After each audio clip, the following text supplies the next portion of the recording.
Okay, hello traders. Welcome to the Blueberry Funded Trader Spotlight, where we sit down with some of the most talented traders in our community and dive deep into their journey, strategies, and experiences, and everything that's brought them this far to be with Blueberry Funded. So today we're joined by Peter. Peter, it's good to have you here. Nice to be here. Thank you. Fantastic. And whereabouts are you tuning in from? Frankfurt, Germany. Fantastic. Awesome. We're moving through the countries. Last trader interview was from South Africa. We've now moved into Europe. Have a few more countries to go, but I think we're making a good start. So look, to dive straight into it, we usually start this by asking, our traders to tell us a bit about, their trading journey and, what got them into trading in the first place. So yeah, we're very keen to hear your story and, what's brought you here essentially. Yeah. So in school, I was very interested in trading, but after when I was finishing my school, I started pursuing ecom with my best friend. Essentially, that went on for 2 years. And at some point, I kind of lost interest, left him the company, and went on to pursue whatever was my passion. Recently got back into trading. And of course, with the whole prop firms and stuff, that was a nice add-on because they got me very interested into pursuing trading again. And I went on for 2 years now in full-time trading, and yeah, it's been a journey. Awesome. That's great to hear. Yeah. It's kind of interesting, that story, and how many people have gone from e-commerce into trading. And on the face of it, it doesn't seem like a similar business, but in a way, I guess, both ways of making money online, in very different ways. What's the difference been between those two experiences? What is it about, what about trading appealed to you more than, working in e-commerce? I mean, I didn't want to deal with the clients. We were having, we did high ticket sales. It was the art business, and sometimes those people can be hard to deal with. And it's still, you didn't have a boss, but you still were kind of responsible to your clients. So at first glance, trading was something nice to shut off and be on your own for a little, just you and the markets and your journey, your education, you getting better every day and stuff. But other than that, it is very similar. I wouldn't say ecom, I hear a lot of journeys, people doing some business prior to trading and then pivoting. So I guess it's helpful to have some kind of business mindset coming into it because it is a business after all. It's not a quick gamble. So let's see if we can get a payout, because that mindset's not going to get you far. Yeah, it's definitely a good point. I would say, and I mean, everyone should look at it like it's really a trading account or a prop account, or money you put into it is an investment. And the way you manage it, I think trading, people look at it on a day-to-day basis of, try and find good trades and good movements in the market. But I think it is really important to view it as a business in terms of, what is the capital being put up? What are the costs involved? And, what are you aiming to get from it? And, planning accordingly. So it's something where, it really is like a solo entrepreneurial business in a way. And I think you raise a good point because look, trading you can do in, can be a bit of a team sport in a way. You can be in Discords, you can learn from others and that. But if you want to tune out, you can choose to do that. And it becomes a very solo endeavor, which I think appeals to a lot of people, and clearly yourself as well, based on your journey. So it's really interesting to hear sort of how people go from doing things like e-commerce or running a business that involves a lot of people to switching to trading for the idea of it, giving you that flexibility and freedom to do it on your own time. Not always. Sometimes we're always slaves to the market a bit, as I always say, but it gives you that ability to sort of take a step back and sort of, do your own thing, which I think is really important to a lot of people. True. So what was, when you started, oh, sorry, you were saying? No, I just wanted to add on that. You got to come prepared. You got to have a business plan, proper business plan, and you got to be ready for it to take 2, 3, maybe 4 years. I don't know. So journeys can be very different. There's always going to be that guy that's going to make it in a year, but I think it's reasonable to come prepared and for whatever it takes. Yeah, I agree. It's annoying because those people that get very fast success in anything in life, whether it's business or trading, they're the exception rather than the average or the rule.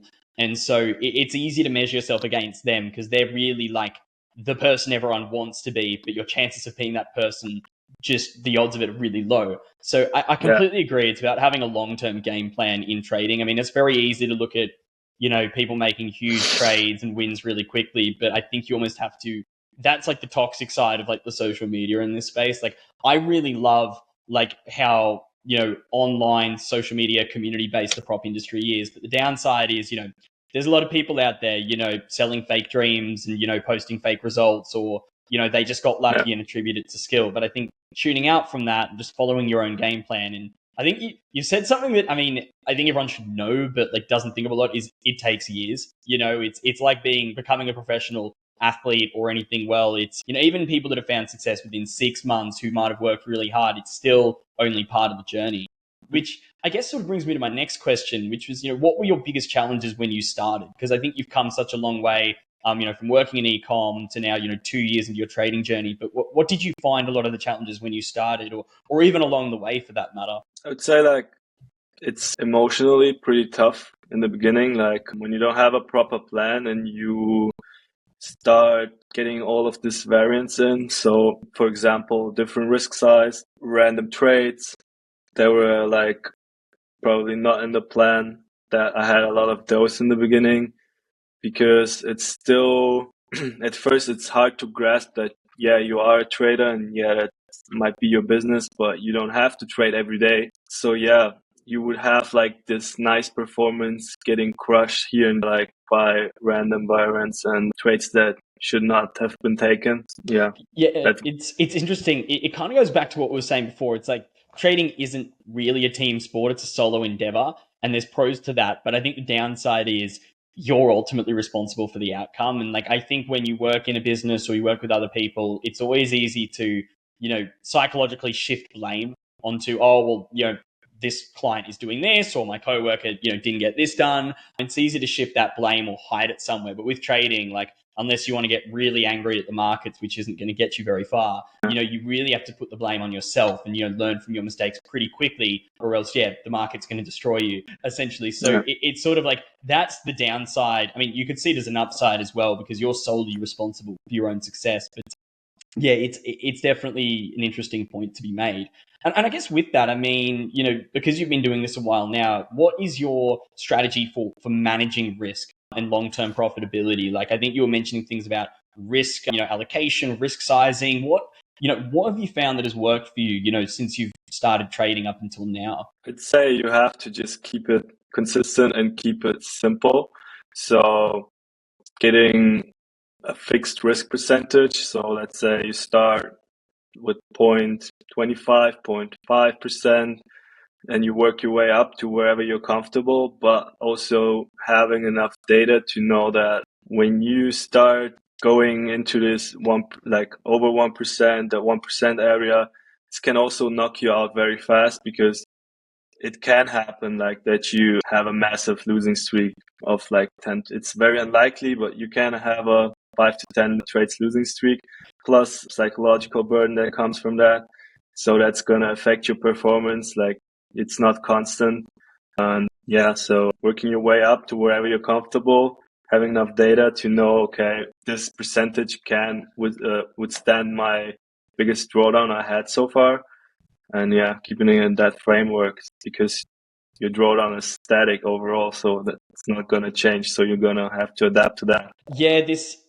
The risk reward fallacy, or risk percentage per trade, I call it a bit of a fallacy. Not to say it shouldn't be used or you shouldn't risk certain percentage per trade, but I think people, again, I always say don't, see anything as a silver bullet or a holy grail. And we get people mention this a lot. Look, we don't make any secret that, we have some stricter rules in the prop space. Trading is hard ultimately, and we believe rules should reflect that to make people better traders.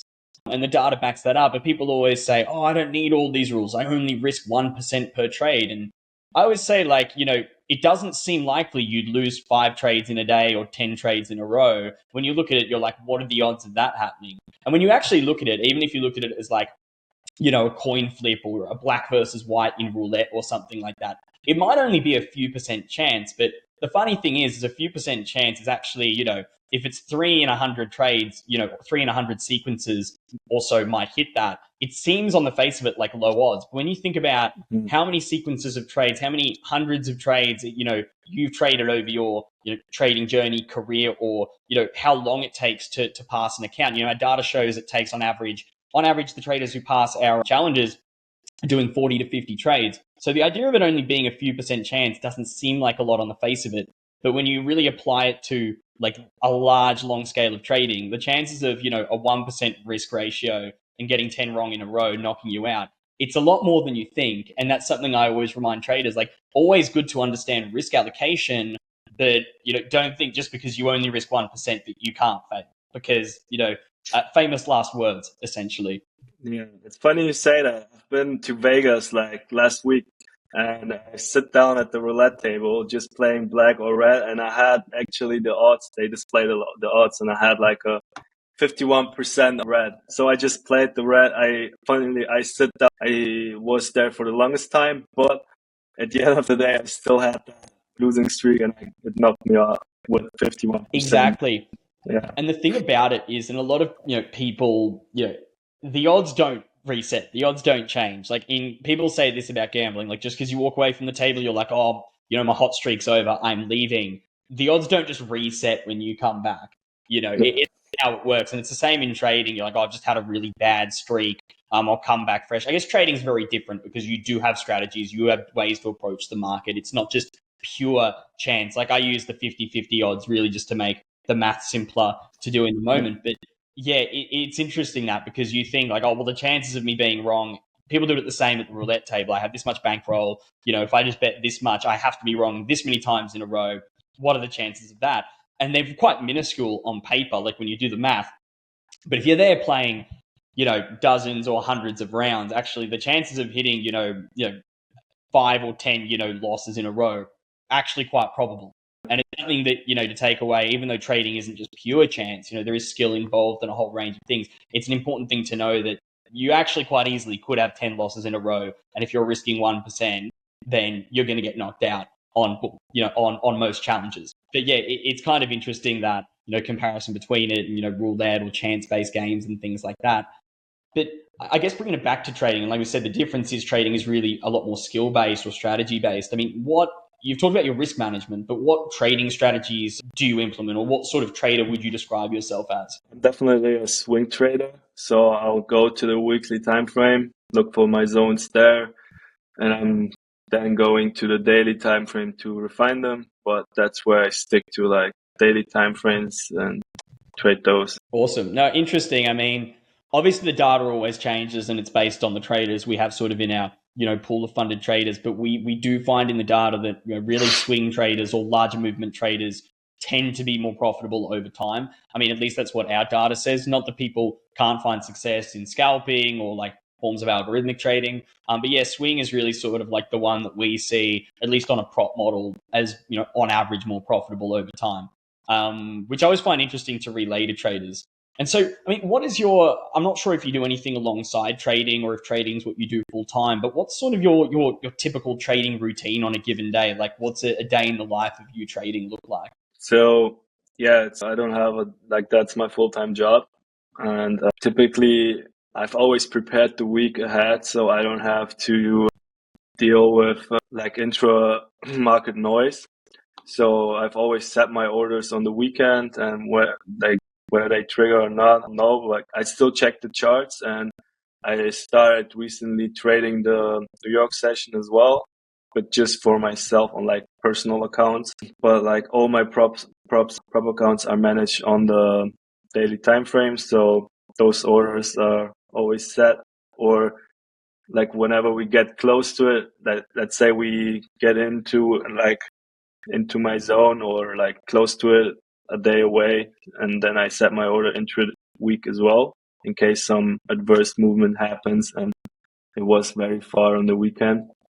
So yeah, I don't have a proper routine, so I don't need to right now. No, that's good. That's really sort of, the goal in a way for a lot of people is you become a full-time trader and you're given flexibility. So look, some people like routines, like Marco, the trader we interviewed previously, he has a set routine for the day and the times that he trades. But, some people, and I'm kind of like this too, just, in running firms and things like that. And it seems counterintuitive. I'm not very routine based. I think sometimes it's not good to be, when you're dealing with markets which are unpredictable and chaotic, being too fixated on your own routine can be detrimental, because I think like you're going to have so many unexpected things come up. Markets are chaotic. The business of trading is chaotic, that sometimes it's good to give in, embrace the chaos a bit, and take things as they come. I think there's definitely an argument to be made for that. I mean, it depends on your trading style, of course. Like if you trade intraday, well, you gotta be there like 9:30. Other than that, doesn't matter. Like I think the daily time frame is pretty predictable. That's not unlike there's not gonna be a 2% move on euro likely tomorrow, and if it is, I think you have your notification. I mean, it would make for an interesting day of trading and running a trading business. Yeah, but, I guess. Yeah, I don't. But you still have your like notifications and stuff. Crazy days. Yeah. Yeah, it's great. Yeah. But I guess bringing it into Blueberry Funded. So I'm not sure if you've traded with a lot of different firms, but what made you gravitate to and choose Blueberry Funded, to buy your prop challenge with? I've traded with pretty much every firm out there, and Blueberry Funded. Okay, so you're a good judge then of yeah, I could say so. But like, I wouldn't be here in the interview if you were bad. So let's say that. And Blueberry Funded, what stood out to me was like it's broker backed. I was using Blueberry Markets prior to that, like for a very short time, but I was very happy with them. The customer service was also very nice, and it reflects in Blueberry Funded as well. And yeah, you have the same conditions, so you use like it's the same ecosystem, so it's a no-brainer for me to go here. Yeah, it really is the benefit of being sort of linked and backed by the regulated broker that has access to that tier 1 liquidity. I mean, look, a lot of the industry surveys, analytics show that tight spread and good execution is there. But it's great to hear it from someone who's been trading it, both on the market side and the funded side to confirm that. So look, it's good to know that you're sort of placing that importance on those criteria, and we're fulfilling that. But I guess bringing it specifically to our challenges and us as a firm, I mean, what advice would you give to traders looking to pass a Blueberry Funded challenge? To take it slow, to make a proper plan for a challenge. If you want to be more aggressive, then just know that you can easily fail a challenge, and also don't make yourself familiar with every rule. I mean, it would be pretty stupid to lose your money just because you mismanaged and you didn't pay attention to the daily limit or something like that. That would be pretty devastating if that's your and you didn't have the full risk to put on and you didn't make it halfway through the drawdown. But other than that, just take it slow, make a proper plan for it, and execute. And don't put yourself a time limit you don't have given by the firm. So just as long as it takes, don't rush it. No, fantastic. Yeah. It's very much a common theme we've had in these discussions, and even based on our data too, it's literally the longer you take, not necessarily the longer you take, but the less you rush it, really sort of the higher your odds of success. So it's great to see that confirmed again from personal experience again.